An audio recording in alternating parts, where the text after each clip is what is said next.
പാസ്പോർട്ടിന് അപേക്ഷിക്കാൻ ഇനി അടിമുടി മാറ്റങ്ങൾ പ്രാബല്യത്തിൽ വരികയാണ്. പാസ്പോർട്ട് അപേക്ഷയുമായി ബന്ധപ്പെട്ട് വിദേശകാര്യ മന്ത്രാലയം പുറപ്പെടുവിച്ച പുതിയ വ്യവസ്ഥകൾ പ്രാബല്യത്തിൽ വന്നു.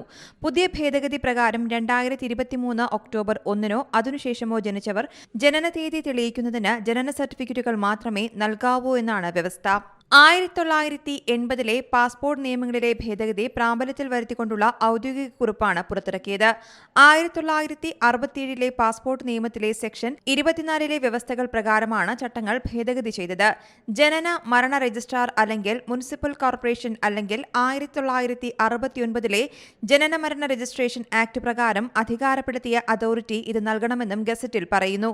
ഫെബ്രുവരി 28 മുതൽ ഈ മാറ്റങ്ങൾ പ്രാബല്യത്തിൽ വന്നു. അതേസമയം ഈ തീയതിക്ക് മുൻപ് ജനിച്ച വ്യക്തികൾക്ക് ജനന തീയതി തെളിയിക്കാൻ ഇനി പറയുന്ന രേഖകളിൽ ഒന്ന് സമർപ്പിക്കാവുന്നതാണ്. ജനന മരണ രജിസ്ട്രാർ അല്ലെങ്കിൽ മുനിസിപ്പൽ കോർപ്പറേഷൻ അല്ലെങ്കിൽ 1969 ജനന മരണ രജിസ്ട്രേഷൻ ആക്ട് പ്രകാരം അധികാരപ്പെടുത്തിയ മറ്റേതെങ്കിലും അതോറിറ്റി നൽകുന്ന ജനന സർട്ടിഫിക്കറ്റ്.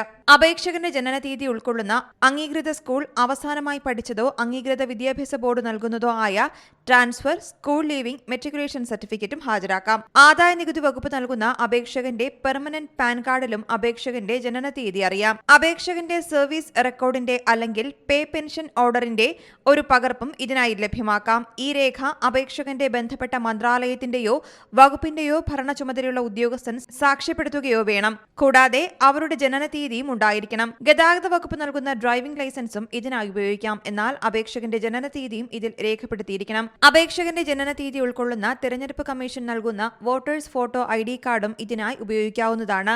ഇൻഷുറൻസ് പോളിസി ഉടമയുടെ ജനനതീയതി രേഖപ്പെടുത്തിയ ലൈഫ് ഇൻഷുറൻസ് കോർപ്പറേഷനുകളോ പൊതുകമ്പനികളോ നൽകുന്ന പോളിസി ബോണ്ടും ജനനതീയതി തെളിയിക്കാനായി അപേക്ഷകന് ഉപയോഗിക്കാവുന്ന രേഖയാണ്. News desk Zee Malayalam news. പുതിയ വാർത്തകളും വിശേഷങ്ങളും ഇനി വിരൽ തുമ്പിൽ. എല്ലാ ഡിജിറ്റൽ പ്ലാറ്റ്ഫോമുകളിലും ഇപ്പോൾ സീ മലയാളം ന്യൂസ് ലഭ്യം.